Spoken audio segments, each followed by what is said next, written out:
اہل دنیا عرفانی اعتبار سے بھی اور سماجی اعتبار سے بھی کہتے ہی انہیں ہیں جو غفلت کے حجاب میں مبتلا ہوں۔ غفلت کے حجاب میں مبتلا افراد اہل دنیا کہلاتے ہیں۔ ہم دنیا میں ہیں لیکن ضروری نہیں ہے کہ اہل دنیا ہوں۔ سلمان پڑھے ذرا محمد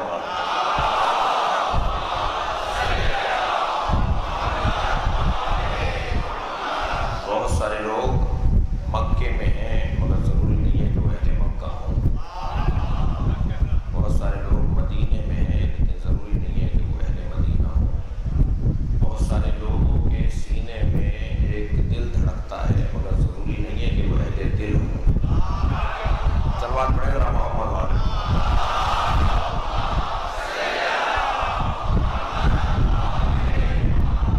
بہت سارے لوگ دیکھتے ہیں، توجہ ہے صاحبان دقت بیٹھے ہوئے ہیں، جملہ دے رہا ہوں، بہت سارے لوگ دیکھتے ہیں مگر پہچانتے نہیں ہیں۔ اور پیغمبر نے کہا تھا، اللہ نے کہا تھا اپنے حبیب سے، اے میرے حبیب تراہم ینظرون الیک وہم لا یبصرون، تم دیکھ رہے ہو کہ یہ تمہیں دیکھتے ہیں مگر پہچانتے نہیں ہیں۔ عزیزو، اہل نظر اور ہوتے ہیں، اہل بصر اور ہوتے ہیں۔ چشم سر سے دیکھنے والے اور ہوتے ہیں اور چشم دل سے دیکھنے والے اور ہوتے ہیں۔ سلوات پڑھیں ذرا محمد والے۔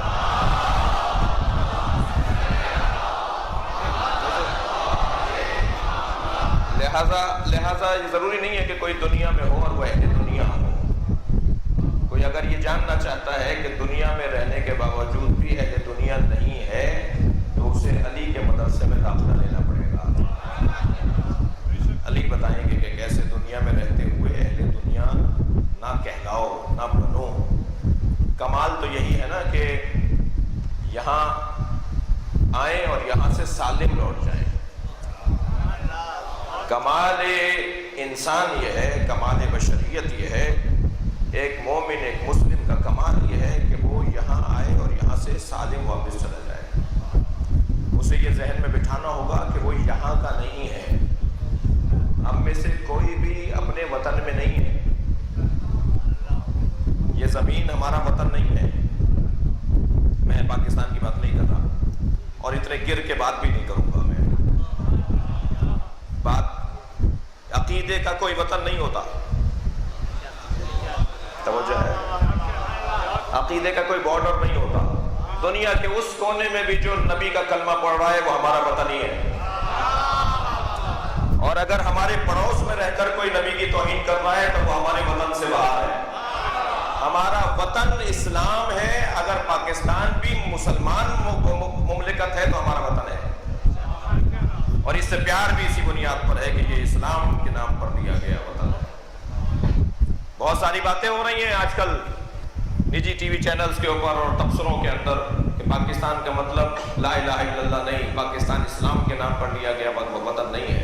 میں سمجھتا ہوں کہ ایسی باتیں کرنے والوں نے آئین پاکستان کا پہلا صفحہ ہی نہیں پڑھا، اور عزیزان گرامی، جو پاکستان کے آئین کا پہلا صفحہ نہ جانتا ہو وہ پاکستان کے دستور کو کیا جانے گا، وہ پاکستان کے اصولوں کو کیا جانے گا۔ پاکستان کے آئین کے پہلے صفحے پہ لکھا ہے کہ یہ زمین اللہ کی زمین ہے۔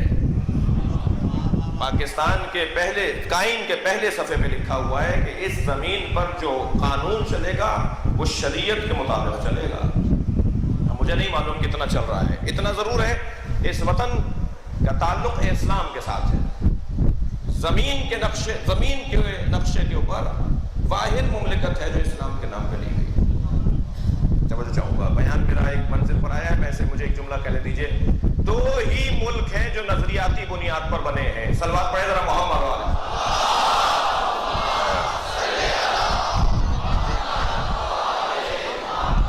ایک اسرائیل اور ایک پاکستان، دو ہی ملک ہیں جو نظریاتی بنیاد پر بنے ہیں۔ ایک اسرائیل جسے بنایا گیا ہے، قبضہ کیا گیا ہے، جی تسلط بڑھایا گیا ہے، ایک مملکت، ایک حکومت قائم ہوئی ہے نظریات کی بنیاد پر، یہودی نظریہ،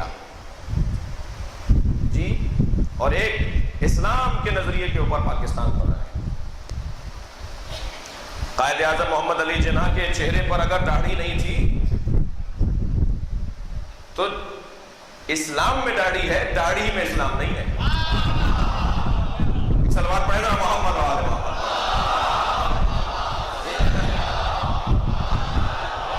اس سے بلند صلوات ہدیہ کریں، ایک جملہ اور کہنے جا رہا ہوں۔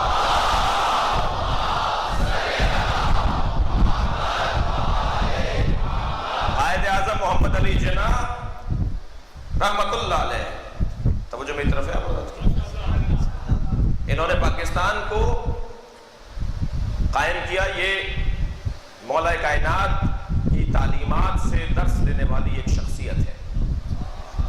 توجہ چاہوں گا اس بیان کے اوپر۔ قائد اعظم نے پاکستان کو قائم کیا نا، پاکستان کے بانی کون ہیں؟ قائد اعظم محمد علی جناح۔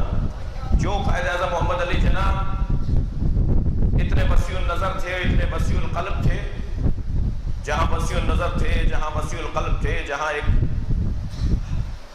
عالمی معاملات کو جاننے والے بالغ نظر تھے، وہاں مذہبی بھی بلا کے تھے کہ 21 رمضان کو انتہائی اہم ترین جو ملاقات سرکار نے طے کر دی تھی، اسے یہ کہہ کر تبدیل کروایا کہ تمہیں نہیں پتا کہ آج کس کی شہادت کا دن ہے۔ یہ تو سب نے لکھا ہے نا، میں وہ مثال دے رہا ہوں جو سبھی لکھ رہے ہیں، جو مثالیں قائد اعظم کے مذہبی ہونے کی لکھی جا رہی ہیں، میں ان میں سے ایک مثال آپ کو دیکھ چلا گیا۔ قائد اعظم مولا کائنات کی تعلیمات کے مطابق پاکستان کو بنانے والی ایک شخصیت کا نام ہے، اور مولا کائنات نے جب حکومت چلانے کا دستور لکھ کر دیا ہے، جسے عہد نامہ مالک اشتر کہا جاتا ہے، جسے حضرت مالک اشتر کا عہد نامہ کہا جاتا ہے، جو انہوں نے مولا نے حضرت مالک اشتر کو لکھ کے دیا کہ حکومت کیسے چلے گی۔ اور عہد نامہ مالک اشتر کے بارے میں آپ کو معلوم ہے کہ یہ وہ عہد نامہ ہے کہ جسے عالمی سطح پر غیر مسلموں نے، یہودیوں نے، عیسائیوں نے، غیر مسلموں نے اسے تسلیم کیا ہے کہ حکومت بہتر انداز سے اگر چلائی جا سکتی ہے تو انہی خطوط پر چلائی جا سکتی ہے جو 1400 سال پہلے علی نے لکھ کے دیا ہے۔ کوفی عنان کے زمانے میں اقوام متحدہ کے سیکرٹری جنرل تھے، ان کے زمانے میں اس کی تقریر میں نے خود سنی ہے، کہ اسی مقالے میں پڑھ کر آپ کو نہیں سنا رہا۔ اس نے 8 تاریخ بشریت میں 8 نظام ہے حکومتی نظاموں کا ذکر کیا ہے، 8 نظاموں کا۔ اس میں اس نے دوسرے یا تیسرے نمبر پر کہا کہ اگر جامع ترین کوئی تحریر ہے حکومت چلانے کے لیے کہ حکومتیں کیسے کامیاب ہوں گی، حکومتیں کیسے چلیں گی، وہ کہتا ہے کہ جامع ترین تحریروں میں یہ 8 تحریریں ہیں، اور ان میں ایک علی بن ابی طالب کی تحریر ہے۔ میں آپ سے سوال کرتا ہوں کہ کیوں مولا کائنات کی یہ تحریر، باقی جتنی بھی تحریریں ہیں وہ مسلمانوں کی نہیں ہیں؟ توجہ چاہوں گا آپ سے، کیوں مولا کائنات کی اس تحریر کو ایک غیر مسلم یا اس انداز سے اسے پیش کیا جاتا ہے؟ اس کا ایک بڑا سبب یہ ہے کہ مولا نے اس عہد نامہ مالک اشتر میں، اگر اسے آپ A4 سائز کے اندر لے کر آئیں گے تو تقریباً 12-14 صفحے بنے گے اس کے، جی، 1-2 صفحے کا تحریر نہیں ہے وہ، طویل ایک مقالہ ہے، پورا ایک مقالہ ہے مولا کائنات کا، واقعی مقالہ ہے مولا کا، اس لیے کہ علی بن ابی طالب نے لکھا ہے، اسے خطاب نہیں ہے مولا کا، تحریر ہے علی بن ابی طالب کی۔ میرے مولا نے اس عہد نامے کو جو لکھا ہے، اس پورے عہد نامے میں، توجہ چاہوں گا آپ سے، اس پورے عہد نامے میں مولا نے ایک بھی قرآن کی آیت سے استفادہ نہیں کیا ہے۔ توجہ ہے؟ کیوں؟ علی بن ابی طالب نے کسی ایک حدیث پیغمبر سے استفادہ نہیں کیا ہے۔ پورے عہد نامے میں مولا نے قرآن کی آیت سے استفادہ نہیں کیا۔ کسی میں دم ہے تو کہے کہ علی قرآن سے ہٹ کر سوچ رہے ہیں؟ علی مجسم قرآن کو کہا جاتا ہے، علی خود قرآن ناطق ہے۔ یہ جذباتی لوگ جو مذہبی دنیا کے جذباتی لوگ ہیں، میں ان کی طرف آپ کی توجہ لے جا رہا ہوں، جی، یہ نہیں کہا اور وہ کہہ دیا اور یہ لکھ دیا اور وہ لکھ دیا۔ علی بن ابی طالب نے پورے عہد نامے میں ایک قرآن کی آیت سے استفادہ نہیں کیا، ایک حدیث پیغمبر سے استفادہ نہیں کیا۔ کسی میں دم نہیں ہے تو یہ کہے کہ قرآن سے ہٹ کے سوچ رہے ہیں، حدیث پیغمبر سے ہٹ کے سوچ رہے ہیں۔ نہیں عزیزان گرامی، حکومت بنائی جائے تو ایسی بنائی جائے کہ جتنے بھی مملکت میں لوگ رہتے ہیں، وہ ہندو رہتے ہو، وہ عیسائی رہتے ہو، وہ مسلمان رہتے ہو، وہ سنی رہتے ہو، وہ شیعہ رہتے ہو، سب کو چین کا سانس نصیب ہو۔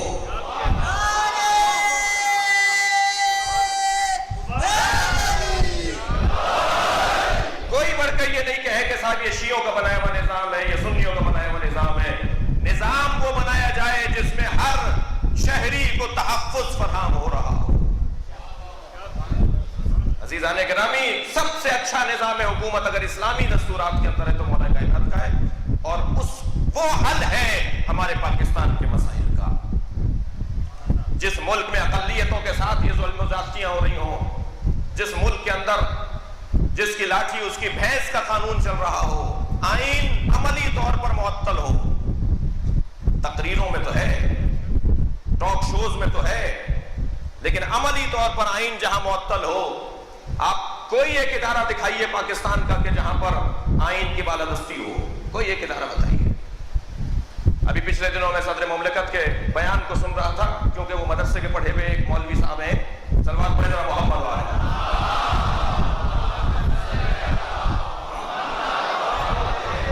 پاکستان کے صدر مملکت جو ہیں وہ مولوی صاحب ہیں، ایک مدرسے میں پڑھے ہیں باقاعدہ. تو وہ نصیحت کر رہے تھے اور بڑا اچھا ایک جملہ انہوں نے کہا کہ ہم پہلے بولتے تھے کہ تعلیم اور تربیت، اب لفظ تربیت نہیں بولا جاتا، اب صرف بولا جاتا ہے تعلیم. جو تعلیم بغیر تربیت کے ہو وہ ایٹم بم بنواتی ہے، جو تعلیم بغیر تربیت کے ہو وہ لوگوں کو قتل کرواتی ہے. تعلیم وبال جان بن جاتی ہے اگر تربیت کے بغیر ہو. معاشرے کا سکون برباد کر دیتی ہے وہ تعلیم جو بغیر تربیت کے ہو. لہذا قرآن مجید نے بھی اصول یہی دیا ہے کہ تزکیہ نفس پہلے ہے اور تعلیم کتاب بعد میں ہے. صلوات پڑھیں محمد و آل محمد.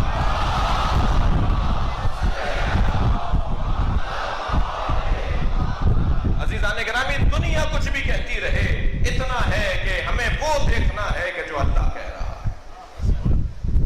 عارضی طور پر، وقتی طور پر پریشانیوں کا سامنا ضرور کرنا پڑتا ہے، وقتی طور پر مسائل بڑھ جاتے ہیں، لیکن بدن تکلیف میں آتا ہے، روح کو سکون نصیب ہوتا ہے، قلب کو سکون نصیب ہوتا ہے جس انداز سے دنیا میں زندگی گزارنا ہے.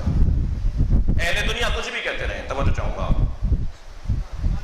اہل دنیا کچھ بھی کہتے رہیں، ہمیں وہ کہنا ہے جو اللہ کہہ رہا ہے. جی، اہل دنیا کہتے ہیں کہ دیندار نقصان میں رہتا ہے. بھائی دیندار ہیں، متدین ہیں، اس لیے نقصان میں ہے. ڈاکٹر صاحب کو دیکھا 20 سال پہلے، 15 سال پہلے جہاں ان کا کلینک تھا، آج بھی وہیں پر ہے، اور جو ان کے ساتھی تھے وہ کہیں سے کہیں پہنچ گئے. ڈاکٹر صاحب سے پوچھا، ڈاکٹر صاحب آپ وہیں کیوں رہ گئے؟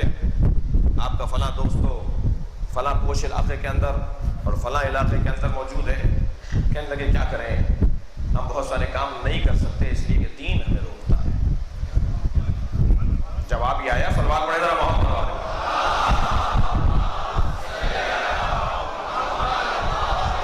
جواب یہ آیا کہ ہمیں دین کیونکہ بہت سارے کاموں سے روکتا ہے اور ہم فلاں فلاں کام نہیں کر پائے، اس لیے ہم وہیں پر ہیں جہاں پر تھے. اور ہمارے بعض دوستوں نے آزادانہ زندگی گزاری، بہت سارے کام ایسے کیے جو آزادی کے تھے، آزادانہ تھے، لہٰذا وہ کہیں سے کہیں پہنچ گئے. تو معلوم یہ ہوگا کہ ڈاکٹر صاحب کہہ رہے ہیں کہ دیندار نقصان میں ہے، بے دین تو فائدہ اٹھا رہا ہے. جی عزیزان گرامی، ہم نے سیاستدان سے پوچھا کہ بھائی آپ تو بڑے معمر سیاستدان ہیں، آپ تو بڑے پرانے سیاستدان ہیں، ابھی وہیں ہیں جہاں پر پہلے تھے؟ تو انہوں نے بھی اسی طرح کا ایک جواب دیا. ہم نے وکیل صاحب سے پوچھا کہ صاحب آپ کے فلاں فلاں دوست تو کہاں تک پہنچ گئے اور آپ وہیں ہیں؟ کہہ لیں ہم وہ کیس ہی نہیں لیتے جس میں ہمیں پتا ہوتا ہے کہ ہمیں مجرم کا ساتھ دینا ہوگا. ایک سلمان پڑھے گا محمد والے.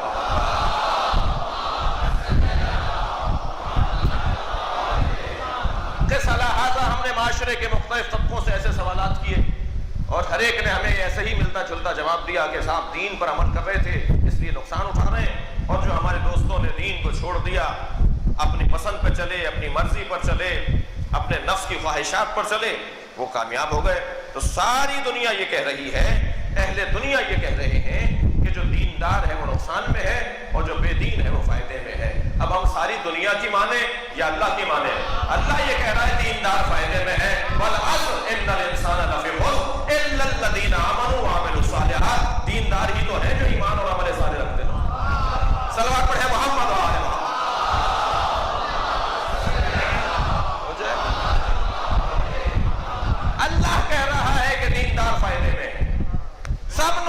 میں ہے الا الذین آمنوا وعملوا الصالحات وتواصوا بالحق وتواصوا بالصبر. یہ جو چار نکات پر عمل کریں اور دین پر عمل کریں وہ فائدے میں ہیں اور سب نقصان میں ہیں. تو اب ہم اللہ کے دیے ہوئے دستور پر چلیں یا دنیا کی بات مانیں؟ میں نے پہلی یا دوسری مجلس میں ایک اصطلاح استعمال کی تھی اور وہ ہے قیاس اور استحسان کی اصطلاح. قیاس اسلام کی جڑوں کو کھوکھلا کرنے کا ایک وائرس ہے. صلوات پڑھیں نا محمد و آل محمد.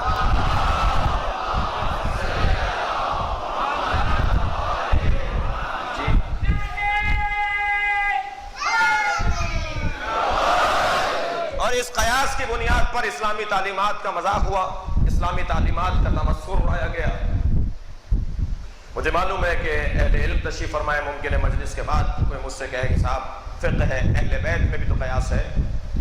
ہمارے ہاں قیاس منصوص العلہ ہوا کرتا ہے. یعنی اگر قیاس پر, یعنی جو بات آپ کو اور ہمیں اچھی لگی, یعنی سمجھدار لوگوں کو, صاحبان دقت کو, صاحبان مطالعہ کا, صاحبان علم کو جو بات اچھی لگی اس کو دین کا حصہ بنانا چاہتے ہیں. مثلا میں قیاس کی ایک مختصر سی تشریح کر رہا ہوں. لفظ قیاس آپ نے سنا ہے, یہ دینی اصطلاحوں میں سے ایک اصطلاح ہے. مثلا اہل دقت کو, اہل علم کو, اہل مطالعہ کو, اہل معرفت کو کوئی چیز اچھی لگی, وہ دین کا حصہ اسے بنانا چاہتے ہیں. تو اگر اس پر معصوم کی حدیث میں کوئی تائید ہے, معصوم کی حدیث سے اگر اس میں امضا مل جائے, یعنی معصوم کی حدیث اس کے اوپر دستخط بن جائے, تو پھر اس کی بنیاد پر اسے دین کا حصہ بنایا جائے گا. یہ ہے مکتب اہل بیت. صلوات پڑھیں نا محمد.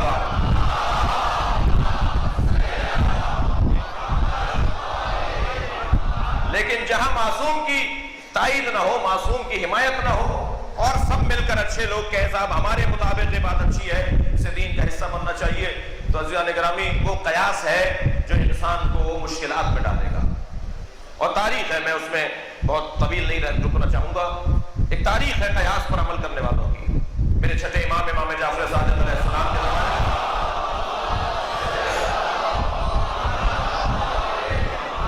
جب مکتب اہل بیت کے مطابق مقابل مکتب قیاس سامنے آیا جی, تو امام نے ایک مرتبہ بلا لیا ان صاحب کو. امام نے فرمایا کہ کیا تم قیاس کی بنیاد پہ فتویٰ دیتے ہو؟ اور قیاس کی بنیاد پہ تو فتووں کا بیان بڑا بھیانک نتیجہ ہے. حضرت نے فرمایا اگر قیاس کی بنیاد پہ فتویٰ ہے تو مجھے چند سوالات کے جواب دو. حضرت نے 10 سوالات ان سے کیے, ان میں سے ایک دو میں آپ کے سامنے عرض کر رہا ہوں. حضرت نے فرمایا بتاؤ نماز افضل ہے یا روزہ؟ کہنے لگے نماز افضل ہے. حضرت فرمایا پھر نماز افضل ہے تو ایام عادت میں جو خواتین سے نماز اور روزہ چھوٹتا ہے تو حکم یہ ہے کہ روزہ رکھیں اور نماز نہ پڑھیں. صلوات پڑھیں ذرا محمد والے.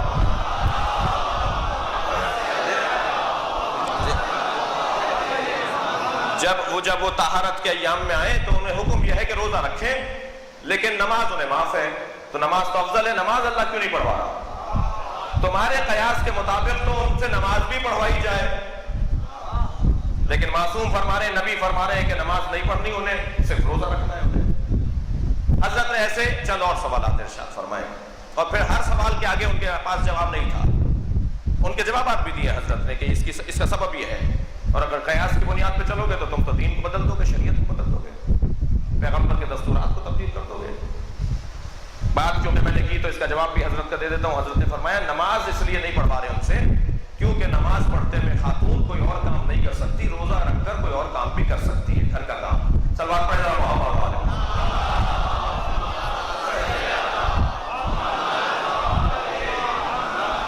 حضرت نے ایسے 10 سوالات کیے مگر انہوں نے اپنے رویے کو, روش کو تبدیل نہیں کیا. بھیانک نتیجے سامنے آئے اور ان بھیانک نتیجوں میں دین کا مذاق بننا شروع ہوا. مجھے کہنے دیجیے عزیزان گرامی, ماضی میں جو قیاس کی بنیاد پر دین پر عمل کی روش پڑی تو آج اس کا نتیجہ یہ ہے کہ ہمارے پڑوسی ملک میں اگر کسی کا جنازہ وہاں کے شدت پسند اور وہاں کے دین کو ڈنڈے کے زور پہ نافذ کرنے والے دیکھ لیں اور وہ مرنے والے کے چہرے پہ داڑھی نہ ہو تو پھر وہ مردہ کو بھی تعزیانے مارتے ہیں. یہ واقعہ ہوا ہے. پھر وہ مردے کو بھی, کیونکہ تم نے داڑھی نہیں رکھی ہوئی تھی, مر گئے ہو لیکن یہاں گھوڑے کھا کے جاؤ گے. تو یہ کس بنیاد پر ہے؟ یہ قیاس کی بنیاد پر ہے۔ دیکھ رہے ہیں آپ قیاس کا کتنا برا اور بھیانک اور مذاق بنانے والے نتیجے ہیں۔ دین، یہ دین ہے یہ، اور یہ دین کی تصویر جب جائے گی مغرب کے پاس، یہ جب جائے گی یہودیوں اور عیسائیوں کے پاس، تو آپ کو کیا یقین ہے آپ یہ کہہ سکیں گے کہ کوئی اسلام قبول کرے گا؟ کوئی اسلام کی طرف رغبت کرے گا ان باتوں سے؟ انتہائی بھیانک نتیجہ قیاس کا عزیزان گرامی۔ تاریخ کہتی ہے جس زمانے میں قیاس کو رائج کیا گیا معاشرے کے اندر، حمص کے اندر ایک شخص داخل ہوتا ہے، وہ کیا دیکھتا ہے کہ یہ چونکہ اس مکتب پر عمل کرنے والے ہیں، مکتب قیاس پہ عمل کرنے والے ہیں، لہٰذا یہاں کا دین ہی کچھ علیحدہ سا ہے۔ نماز کا وقت ہوا، مؤذن اذان کہہ رہا ہے، اور اذان کہتے ہوئے کہتا ہے، جب آتا ہے محمد الرسول اللہ کا جملہ کہتا ہے، جب لا الہ الا اللہ وہ کہہ دیتا ہے، لیکن اللہ اکبر کہہ کے لا الہ الا اللہ، اس کے بعد وہ کہتا ہے کہ یقولون اہل حمص اشہد ان محمد رسول اللہ، اہل حمص کہتے ہیں کہ اشہد ان محمد رسول اللہ۔ یہ کہنے لگا بھائی یہ اذان کیسی ہے؟ اذان میں یہ جملہ کیسے بڑھا دیا کہ اہل حمص کہتے ہیں کہ محمد رسول اللہ ہے؟ پوچھا تو معلوم ہوا کہ مؤذن چھٹی پر گیا ہوا ہے، یہودی کو انہوں نے اذان دینے کے لیے بلایا ہے کرائے پر۔ وہ کہہ رہا ہے میں تو محمد رسول اللہ مانتا ہی نہیں ہوں، یہ لوگ کہتے ہیں۔ سلوات پڑھے ذرا محمد والے۔ یہ تاریخ ہے، یہ تاریخ ہے۔ مذاق دیکھیں کیسے شروع ہو رہا ہے اس دین کے ساتھ، اسلام کے ساتھ۔ کچھ اور آگے بڑھے، کیا دیکھا کہ ایک پیش نماز ہے، نماز جیسے اذان ختم ہوئی تو نماز شروع ہو گئی، انہوں نے کہا جی پیش نماز پڑھا رہے ہیں۔ کیا دیکھا کہ نماز پڑھانے والے صاحب جو ہے ایک ٹانگ پہ کھڑے ہو کے نماز پڑھا رہے ہیں، ایک ٹانگ انہوں نے اپنی فضا میں معلق کی ہوئی ہے۔ یہ لطیفے نہیں سنا رہا، ایک ٹانگ انہوں نے اپنی فضا میں معلق کی ہوئی ہے اور ایک ٹانگ پہ کھڑے ہو کے نماز پڑھا رہے ہیں۔ انہوں نے کہا بھائی یہ ابھی اذان ہی تعجب آور تھی، اب یہ نماز اور تعجب ہمیں ڈال رہی ہے، تعجب میں ڈال رہی ہے، کیا ماجرا ہے؟ کیا نماز کے بعد پوچھیں گے ان سے؟ روزانہ تو نہیں کرتے ایسا ہی۔ جی پوچھا کہ صاحب کیا ہوا؟ کہنے لگے میں آ رہا تھا تو میرے ایک ٹانگ پر ایک نجاست کی چھیٹ پڑ گئی، تو نجس ٹانگ میں نے علیحدہ کر دی، پاک ٹانگ پہ کھڑے ہو کے نماز پڑھا۔ قیاس جو اچھا لگے اسے دین کا حصہ بنا۔ جی ایک زندہ کو باندھ کے لٹایا ہوا ہے، مولوی صاحب نماز پڑھا رہے ہیں اس کی جنازے کی، وہ پکار کے کہہ رہا ہے میں زندہ ہوں، اور 40 آدمی ان کے پیچھے نماز پڑھنے کو کھڑے ہیں۔ تو کسی نے کہا بھائی یہ تو زندہ ہے، کہنے لگا میں کیا کروں، میں ایک کی مانوں یا ان 40 کی مانوں؟ قیاس، کتنا مذاق ہے دین کے ساتھ۔ سلوات پڑھے ذرا محمد والے۔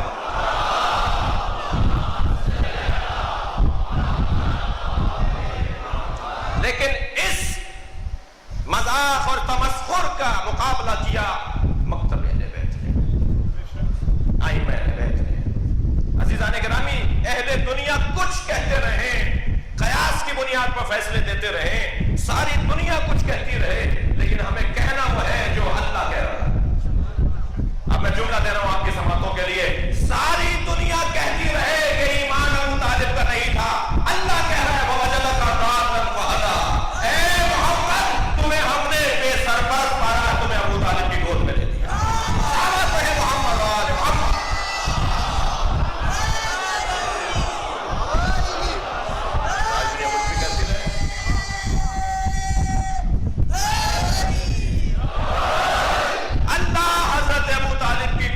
اپنی سرپرستی کہہ رہا۔ نہیں دیکھیں یہ بات کہ دنیا اور اہل دنیا کیا بات کر رہے ہیں۔ کیا ہے قرآن مجید کی آیت؟ وَوَجَدَكَ ضَالًّا فَهَدَىٰ، تھکے تو نہیں آپ اللہ، اور ہم نے اے میرے حبیب تمہیں دال پایا، فَهَدَىٰ، پھر ہم نے تمہاری رہنمائی کی، ہم نے تمہیں گمراہ پایا معاذ اللہ، اور ہم نے تمہاری رہنمائی کی۔ ترجمہ جو ہو رہے ہیں یہاں، دال سے مراد جس کی کوئی سرپرستی کرنے والا نہ ہو، جس کو کوئی سنبھالنے والا نہ ہو، جی، اور پھر ہم نے تمہیں ہدایت عطا کی۔ کس نے تمہیں سرپرستی دی؟ حضرت ابو طالب کا کام ہوا، اللہ اپنا کام کر رہا ہے۔ اب چونکہ یہ تو طے ہے کہ ہم نے تمہیں بے سرپرست پایا، اور ہم نے تمہیں گودی دی، ہم نے تمہیں سرپرستی دی، سب نے لکھا ہے کہ حضرت ابو طالب نے پالا، اور حضرت ابو طالب کے پالنے کی تاریخ تو مٹائی نہیں جا سکتی، اس لیے کہ اسے پال رہے ہیں حضرت ابو طالب کے جس کی پوری دنیا دشمن ہے. اپنے چاروں بیٹوں کو روزانہ رات میں کئی مرتبہ بستر بدل بدل کے پیغمبر کے بستر پر لٹاتے ہیں, پیغمبر کو اپنے بچوں کے بستر پر لٹا دیتے ہیں. ساری رات یہی عمل جاری رکھتے ہیں, کہیں ایسا نہ ہو کہ رات کی تاریکی میں کوئی آ کر اللہ کے نبی کو قتل کر کے چلا جائے. اللہ نے مجھے ذمہ داری دی ہے, سرپرست بنایا ہے. اور مولا کائنات کو جب کہا گیا کہ آپ میرے بستر, علی تم میرے بستر پہ سو جاؤ, تو نبی سے یہی فرمایا تھا نا مولا نے کہ میرے سونے سے کیا آپ کی جان بچ جائے گی؟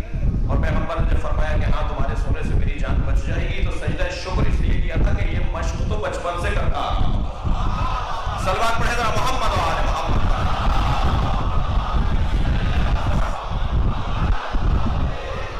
تو کہنے لگے یہ جو قرآن مجید کی آیت ہے وَوَجَدَكَ ضَالًّا فَهَدَىٰ, تمہیں ہم نے بے سرپرست پایا, ہم نے تمہیں سرپرستی عطا کر دی, ہم نے تمہیں سرپرستی عطا کر دی. تو یہ ضالن سے مراد, میں پڑھ رہا ہوں, بعض لوگوں نے لکھا ہے کہ ضالن سے مراد یہ ہے کہ نبی مکرم کے دل سے ابو طالب کی محبت نہیں نکلتی تھی. اسے اللہ کہہ رہا ہے کہ تم گمراہ تھے معاذ اللہ, تمہارے دل میں ابو طالب کی محبت تھی. ہم نے جب تمہارے دل میں ابو طالب کی محبت کو اس درجے پہ دیکھا کہ ابو طالب کے بغیر تم دن نہیں گزارتے, ابو طالب کے بغیر تم کھانا نہیں کھاتے, کیونکہ نبی کا یہی انداز تھا, بچپنے سے یہی انداز تھا, اپنے جوانی تک یہ انداز تھا, اپنی شادی تک یعنی 40 سال کی عمر تک آپ کا یہی انداز تھا جی, اور اس کے بعد تک یہی انداز تھا کہ حضرت ابو طالب کے بغیر کوئی دن نہیں گزارتے تھے سرکار. یعنی جب ازدواجی زندگی ہے, جب پیغمبرانہ زندگی ہے, جب اعلان نبوت کے بعد کی زندگی بھی ہے, تو حضرت ابو طالب کے بغیر دن نہیں گزارتے, دن نہیں گزارتے, اتنا پیار تھا. تو اب کہہ رہے ہیں کہ یہ جو اللہ کہہ رہا ہے نا وَوَجَدَكَ ضَالًّا, ہم نے تمہیں ضال پایا, گمراہ پایا, تمہارے دل میں ابو طالب کی محبت تھی, تمہارے دل میں ابو طالب کی محبت تھی, ہم نے تمہیں ہدایت عطا کی. ایک صلوات پڑھے ذرا محمد والے.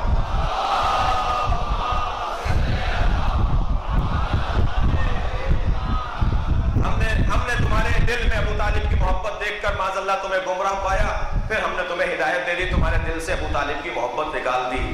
میں کیا کہوں اس منزل پر اور ان اہل قلم کے بارے میں, یہ ابو طالب کی توہین کرتے ہوئے یہ نہیں سوچتے کہ نبی کی توہین ہو رہی ہے. نبی کی عصمت پہ حرف آ رہا ہے, نبی کی عصمت پر حرف آ رہا ہے. عزیزان گرامی, حضرت ابو طالب کے ایمان پر جو گفتگو ہے وہ پہلے دور حکومت میں نہیں ہے. مطالعہ کر کے, تحقیق کر کے ایک بات کر رہا ہوں, کسی ایک صحابی پیغمبر نے حضرت ابو طالب پر منفی بات نہیں کی, کسی ایک صحابی پیغمبر نے. تحقیق کیجئے اور جائیے بچوں کو اسکولوں میں اور کالجوں میں دینیات اور اسلامیات کے جو پروفیسر اور لیکچرار حضرت ابو طالب کے موضوع پر جب آتے ہیں, شیب ابی طالب کے بغیر تو دینیات مکمل نہیں ہوتی. صلوات پڑھے ذرا محمد والے.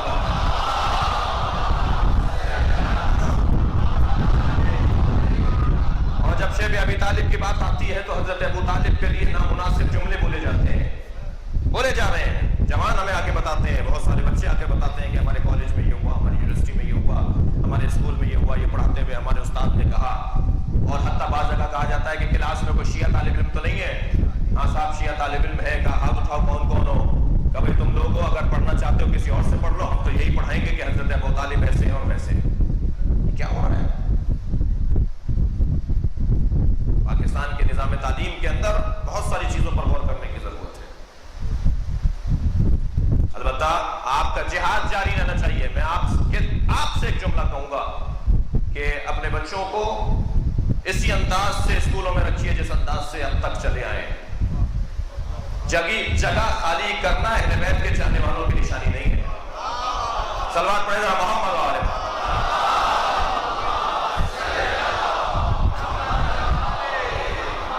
جی, تو حضرت ابو طالب کی بات کیسے نہیں ہوگی اگر دینیات پڑھائی جائے گی؟ بغیر دینیات, بغیر شیب ابی طالب کے تو ابو طالب کی بات ہی نہیں ہے. کسی صحابی پیغمبر نے, محترم ترین تاریخی شخصیات ہیں, کسی نے حضرت ابو طالب پر کوئی منفی تبصرہ نہیں کیا. حضرت ابو بکر کیا ایک فرمان کوئی لا کر دکھائے, میں چیلنج کر رہا ہوں کہ انہوں نے حضرت ابو طالب کے ایمان پر منفی بات کی ہو. حضرت عمر کا کوئی ایک فرمان لا کر دکھائیں، حضرت عثمان کا کوئی ایک فرمان لا کر دکھائیں کہ جو انہوں نے حضرت ابو طالب پر منفی بات کی. ان میں سے کسی شخصیت نے حضرت ابو طالب پر منفی بات نہیں کی. اور اگر حضرت ابو طالب پر حضرت ابو بکر نے کوئی بات بھی کی ہے تو یہ کہا ہے کہ ما مات ابو طالب حتی قال لا الہ الا اللہ محمد رسول اللہ. ابو طالب دنیا سے جانے سے پہلے لا الہ الا اللہ محمد رسول اللہ کہہ چکے تھے. یہ فرمان ہے حضرت ابو بکر کا.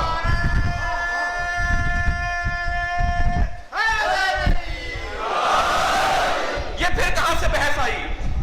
میں نے آپ کو تمہید لی بہت، مجھے معاف کریں گے. یہ کہاں سے پھر بحث آ گئی؟ یہ گفتگو کہاں سے آئی ہے حضرت ابو طالب کے بارے میں؟ ایمان حضرت ابو طالب کا موضوع کہاں سے بنا ہے؟ کب بنا؟ کیوں بنا؟ تحقیق جملہ دے رہا ہوں عزیزان گرامی. کہاں سے یہ اسلام کی تعلیمات کے اندر اسرائیلیات حاصل ہوئے تھے؟ محمد و آل محمد.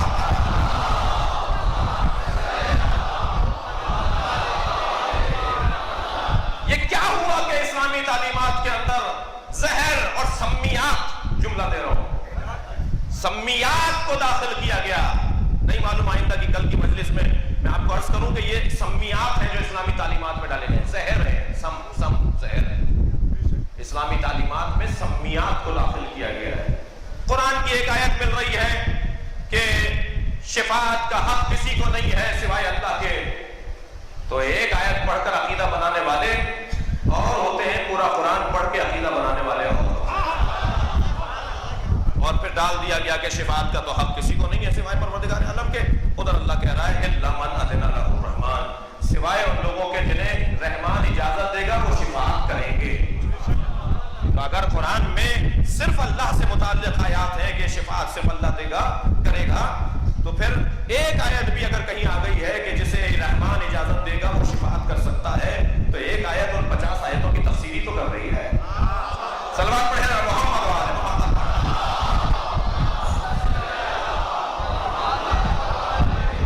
عبداللہ ابن ابی دنیا سے گیا، یہودیوں کا ایجنٹ تھا جو مسلمانوں کے درمیان، منافق تھا جو مسلمانوں کے درمیان تھا. جب اس کا انتقال ہوا، دنیا سے گیا، تو نبی مکرم سے مسلمانوں نے کہا کہ جنازہ ہو رہا ہے چلیں. تو سرکار دو جہاں ان کی بات کو سن کر ابھی خاموش ہی تھے کہ قرآن کی آیت آ گئی، لا تصلی احد منهم مات ابدا ولا تقم على قبره. اے میرے حبیب خبردار، ان کی نماز جنازہ مت پڑھا کرو ان میں سے اگر کوئی مر جائے. اور اے میرے حبیب قبروں پر جا کے مت کھڑے ہوا کرو. اب انہوں نے اس آیت کے ٹکڑے کو نکال کر کہنے لگے کہ اللہ حکم دے رہا ہے نبی کو کہ قبر پر مت کھڑے ہوا کرو، لہذا ہم جنت البقیع اور جنت المعلا کی قبروں کو گرا رہے ہیں. اللہ نے حکم دیا ہے پیغمبر کو کہ قبر پہ مت کھڑے ہوا کرو.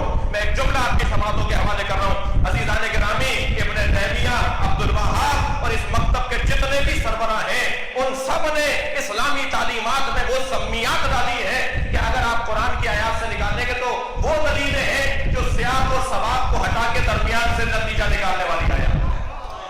آپ کو میں دعوت فکر دے رہا ہوں اور دعوت تحقیق دے رہا ہوں. جتنے بھی ان کے نظریے ہیں وہ سب سیاق و ثواب کو فراموش کر کے نتیجہ نکالنا ہے. ہم آدھا قرآن ماننے والے نہیں ہیں. پورا قرآن پڑھنے کے بعد، پورا قرآن پڑھنے کے بعد، اب یہاں ایک یہودی کی قبر کے متعلق پیغمبر کو حکم دیا کہ ان کی قبر پہ مت کھڑے ہوا کرو. تو کہنے لگے کہ اللہ نے تو منع کر دیا قبر پہ مت کھڑے ہوا کرو، لہذا قبروں کو گرا دو. توجہ کی آپ نے؟ اور اسی انداز سے یہاں پر بھی آپ دیکھ لیجئے یہ سمیات کا حصہ ہے. کہاں سے یہ ایمان ابو طالب کا تذکرہ شروع ہوا؟ مغیرہ ابن شعبہ بیٹھا ہے شام کے حاکم کے ساتھ. شام کا حاکم کہتا ہے کہ مغیرہ تمہیں پتا ہے کہ فاطمہ زہرا کے کتنے رشتے آئے تھے؟ 4 رشتے گنوائے انہوں نے کہ فلاں فلاں فلاں فلاں شخصیات کے فاطمہ زہرا کے رشتے آئے. ان میں سے ایک تو وہ تھا کہ جس نے نبی کے سامنے اپنے قبالے لا کے رکھ دیے، اپنی تحریریں لا کے رکھ دیں، اپنی زمینوں اور اپنے مکانات اور اپنی جائیدادوں کی جو تحریریں تھیں، جس کو آپ گھر کے کاغذات اور جائیدادوں کے کاغذات بولتے ہیں، کیا بولتے ہیں جی؟ فائلیں جی، آپ کی زبان میں وہ لا کر سرکار کے سامنے رکھ دیں کہ یہ میری جائیدادیں ہیں، یہ میری زمینیں ہیں، یہ میری ملکیتیں ہیں. یہ سب آپ کے پاس ہے، آپ کے حوالے ہے، مجھے فاطمہ کا رشتہ دے دیجیے۔ تو پیغمبر اکرم نے اتنے امیر آدمی کو بھی فاطمہ کا رشتہ نہیں دیا، اور علی بن ابی طالب کو فاطمہ دے دی کہ جنہوں نے 500 درہم کی زرہ بیچی تو مہر بنا اور ولیمے کا اہتمام ہوا۔ جی مولا سے پوچھا، اے علی تمہارے پاس کیا ہے مہر کے لیے اور کیا ہے تمہارے پاس ولیمے کے لیے؟ تو حضرت نے فرمایا میرے پاس زرہ ہے، میرے پاس گھوڑا ہے اور میرے پاس تلوار ہے۔ تو حضرت نے فرمایا کہ اے علی گھوڑے کی بھی تمہیں ضرورت ہے، تلوار کی بھی ضرورت ہے، زرہ کی ضرورت تو تمہیں نہیں ہے۔ صلوات پڑھنا محمد وعلیہ۔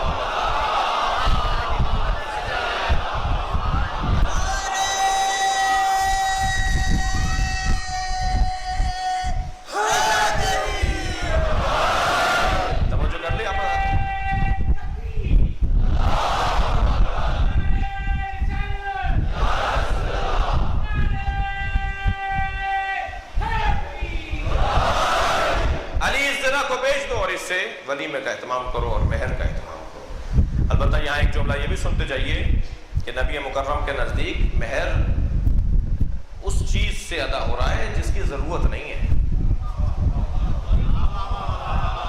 پیغمبر اکرم شادی آسان کرنا چاہتے ہیں، مشکل بنانا نہیں چاہتے۔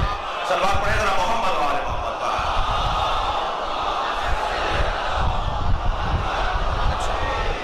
زیادہ تر جوانوں کے چہرے پہ مسکراہٹ ہے، اس سے بلند صلوات دیا کرے نہیں۔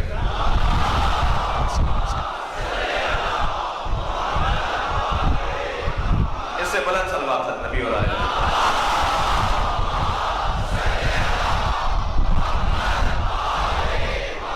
جملہ سنے کہتا ہے کیا معلوم ہے تمہیں کیوں علی کے حوالے کر دی فاطمہ؟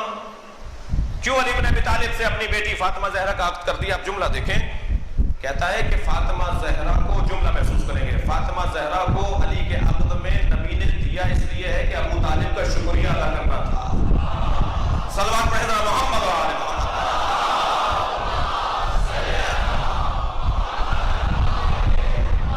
وہ جو ابو طالب نے نبی مکرم کی مدد کی ہے اس کا شکریہ ہے کہ علی کے حوالے فاطمہ کی ہے، یہ اس کا خیال ہے۔ اور پھر ایک جملہ کہتا ہے کہ بتاؤ میں کیا کروں کہ علی سے میری جنگ جاری رہے۔ یہ کب کہہ رہا ہے؟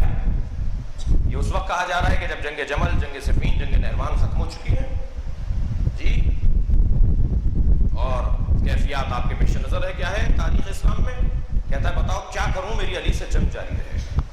کسی نے کہا تھا کہ اب تو مولا کی شہادت کے بعد اب تو علی کی بھی شہادت ہو گئی ہے، کیوں اولاد علی کا پیچھا نہیں چھوڑتے، کیوں انہیں تنگ کر رہے ہو؟ تو لکھا تھا کہ اذانوں میں محمد الرسول اللہ جب تک ختم نہیں ہو جائے گا چین سے نہیں بیٹھوں گا۔ محمد الرسول اللہ بنی ہاشم کا نام ہے، ایک بنی ہاشم ہے محمد، اس کا نام اذانوں میں لیا جاتا ہے، جب تک کہ وہ اذانوں سے وہ کلمہ ختم نہیں ہوگا میں چین سے نہیں بیٹھوں گا۔ جی کسی کو حوالہ چاہیے ہو تو میں حوالہ دے دوں گا اس بات کا۔ کہنے لگا کیا کریں کہ علی سے میری جنگ جاری رہے۔ جنگیں دو طرح کی ہوتی ہیں، جوان توجہ کریں، ایک گرم جنگ ہوتی ہے، ایک سرد جنگ ہوتی ہے۔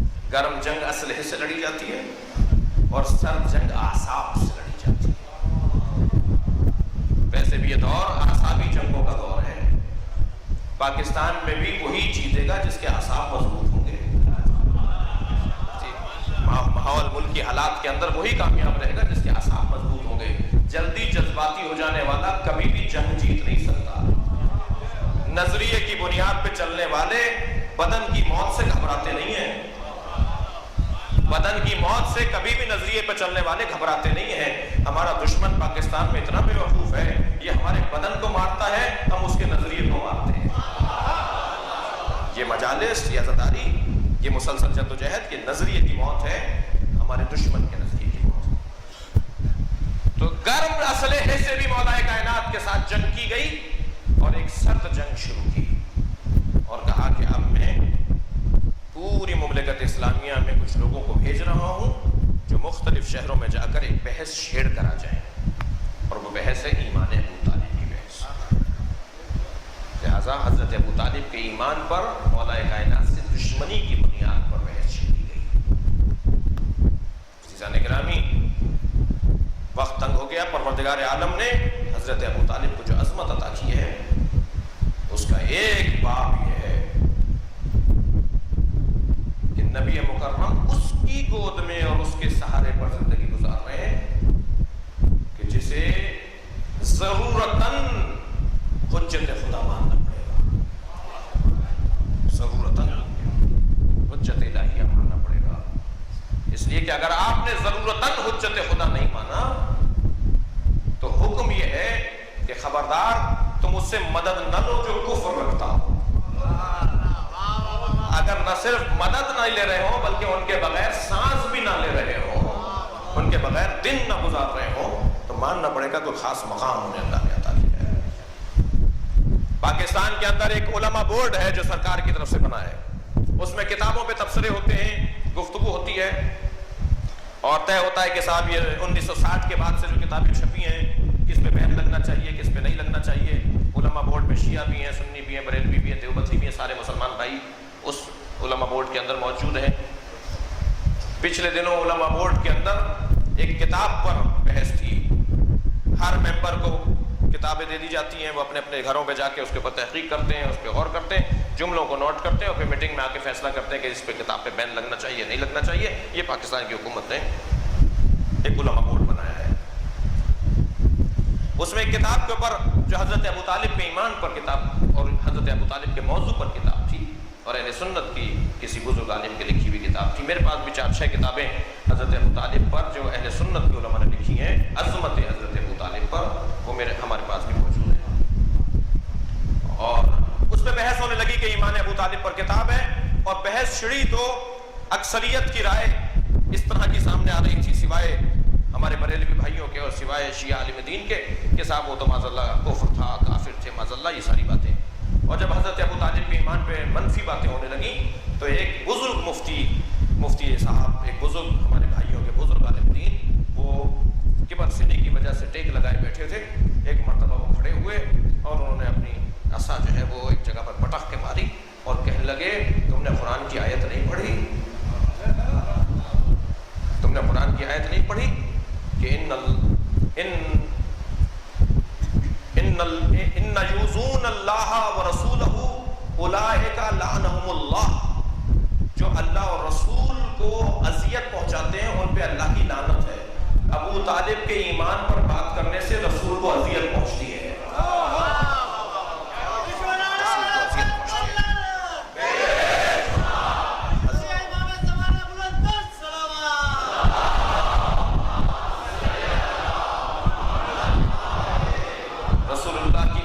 کا سامان ہوتا ہے جب حضرت ابو طالب پر منفی بات ہوتی جائے. حضرت گرامی، محسنوں کا ذکر اور جس کے ذکر سے پیغمبر خوش ہوں اس کا ذکر مجلس عزا کا موضوع بنتا ہے. آج آل ابو طالب میں ایک ایسے فرزند کی شہادت کا ذکر ہے جس نے بنی ابو طالب کو سرخرو کر دیا. میں نے ایک مجلس میں کہا تھا کہ کربلا میں شہدائے بنی ہاشم نہیں ہیں، شہدائے بنی ابو طالب ہیں. شہدائے بنی ہاشم کربلا میں نہیں ہیں، کیونکہ حضرت ہاشم کے عبد المطلب کے 10 بیٹے، صرف عبد المطلب کے ابو طالب کی اولاد ہے جو کربلا میں شہید ہوئی. خاندان ابو طالب نے اسلام کی خاطر اپنا سب کچھ قربان کر دیا. جو تربیت دادا سے ملی تھی، جو تربیت بڑوں سے ملی تھی، اسی کی بنیاد پر کربلا سجی ہے، دین پر قربانی پیش کی گئی ہے. ان شہیدوں میں یوں تو ہر ایک کا ذکر عظیم ہے، بلند ہے، مگر عزیزوں، حسین بن علی کی قربانی میں ایک قربانی نے ایسا دم، ایسا اثر ڈالا ہے جس کی نظیر نہیں ہے. مولانا حسین کربلا میں تحریر شہادت کو مرتب کر رہے ہیں. تحریر شہادت کربلا یہ ایک سطر کو حبیب ابن مظاہر کہتے ہیں.